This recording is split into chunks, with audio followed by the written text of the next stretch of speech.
Hey guys, all right, we're going to take a quick look here at what the squad looks like at the moment. We're not quite all the way ready for the first match of the season, but we're just about there. And I'll sort of show you here what the idea is when I use the squad planners. You can see we have a couple of guys who are injured. I just went through this. You already know this. The squad planner is awful. There's no question about it, but I did the best that I could. So we have everybody sort of organized by what we want. I got rid of a couple of players where I'm not sure exactly where they're going to fit in. There are a couple of players, this is usually the case in the squad, on any sort of squad, where you're like, we could hold on to this 24-year-old who's like the fourth best guy at his position, but why? And so what we want to do is you want to prioritize young players and try to give them game time to help them develop. As far as goal is concerned, Baek Jong-bom managed to get himself injured and will be out for a couple of weeks. So there's going to be time for Damian Nowak and Go Won-sik to have a chance. And so we'll see how these young guys are. He's 15, he's 16. I mean, they should be pretty good. If they're up at this level and I'm like considering using them, they're probably not going to be an absolute awful player. You could actually argue that they may be better than this guy, judging from the color of that con. So it might end up being a blessing for us in disguise, and we'll see what happens. If he loses his first choice goalkeeper spot, then we'll just sell him and we get more money. You can see we got a 19-year-old and 16-year-old left back. Right back is so far an 18-year-old. I'm not so sure what I just did. I may have inadvertently removed the guy who I wanted to put up there. Yeah, what happened to Kang Myung-hyun? I may have put him back down and didn't realize it.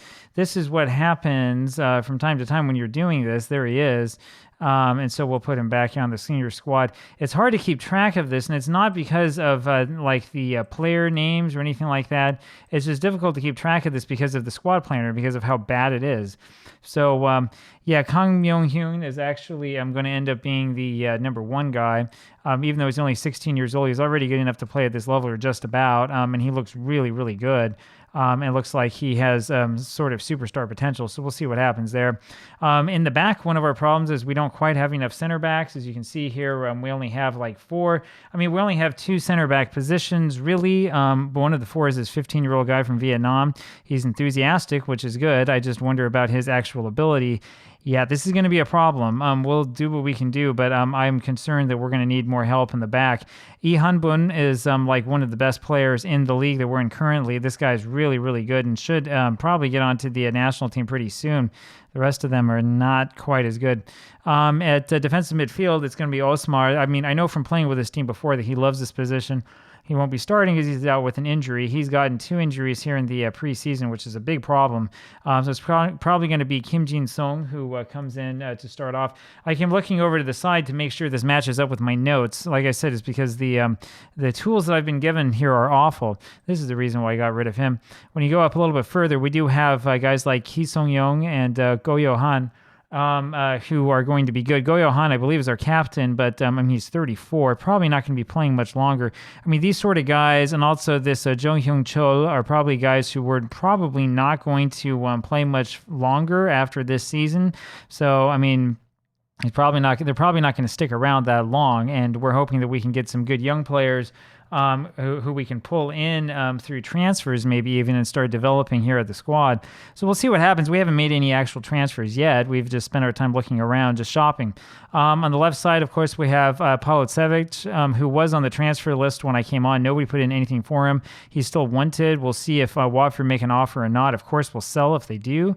I don't think that they will.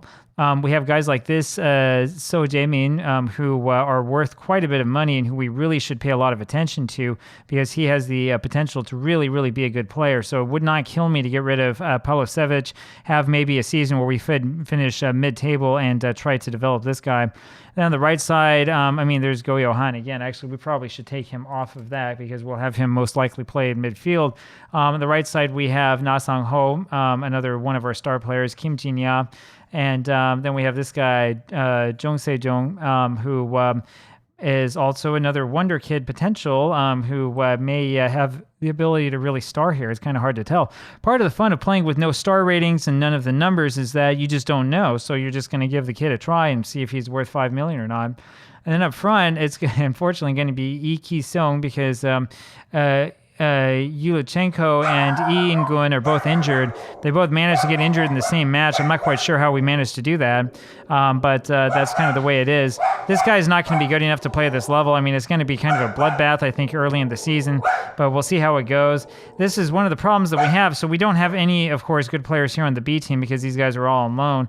Now, there are some players who will come back eventually after their military loan is over. For example, Cho Young-wook. But it's going to take a little while. He doesn't come back till 2024, right? So we've got like 2 years. That's going to take a little while for us to get some of these guys back. When they do come back, though, that might be a good sign for us. It might be something for us to look at and consider. As far as the guys here, how I would actually play, I mean, I guess Oh Sang-jin could also play up front if we really needed to. So if we're really in a bind, we could probably put him up there on the first team as well. In fact, I might as well just go ahead and do that now. But that's really about it. I mean, these guys who are flagged, I'm probably not going to do too much with. I'm just looking here to see if we have a center back, and we don't have an unflagged center back. And so, I mean, that's just sort of the way it is. Now, the nice thing about this particular league is that we can register, or players who are under 21 are automatically registered. Players of the age 20 or younger on July 1st, 2022 do not have to be registered, which means that we have a whole bunch of guys who can don't have to take up registration spots and are just on the squad. We do have to have a minimum of 15 registered players, though, so you can't go totally nuts with this. But, it's a pretty cool system. It's pretty nice because it allows us to spend a lot of time playing a bunch of young kids and trying stuff out. Anyway, so there you go. That's kind of what the squad planner here looks like. I mean, I don't know exactly how this is going to work. I don't know how well we're going to do with this squad. It's kind of hard to say, right? But I think we'll be okay. I don't know. It's one of those things where you're like, all right, well, this is what we have. We're going to kind of go with this, and then we'll get to know the players as we move forward in the season and see how we can do in the league. I have a feeling, hopefully, we can get a whole bunch of players in through our scouting. I mean, we have a lot of scout priorities here that have not yet come through. Hopefully, we can start to get some of these to really come through, and we can make some progress and see what happens. I tell you, one of the things we need to do is we need to reassign these scouts. I'm not quite sure what the best way to do that is, but we'll figure it out. Whatever. It'll come out in the wash. Anyway, there you go, and that's it for now. Talk to you again tomorrow. Bye.